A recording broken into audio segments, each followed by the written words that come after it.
Dear Heavenly Father, salamat po sa mga bagay na pinagkakaloob mo sa akin. Salamat din po sa mga taong ginamit mo upang tumulong at kumabay sa aking paglalakbay. I know that na hindi ako madalas magkaroon ng time para sa panalangin at magbasa ng mga salita.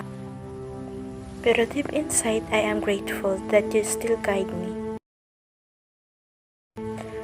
Throughout my ups and downs, you are always at my side, telling me how you love me as your beloved creation.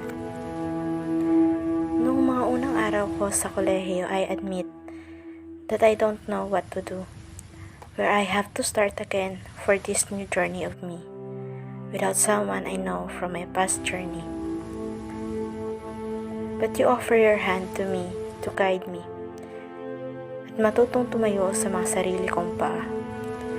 Ang buhay nga talaga ay sadyang mahirap when you are alone.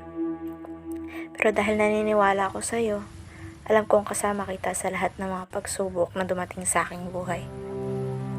And you will always guide me to the right path where I can live a life away from harm. Amen.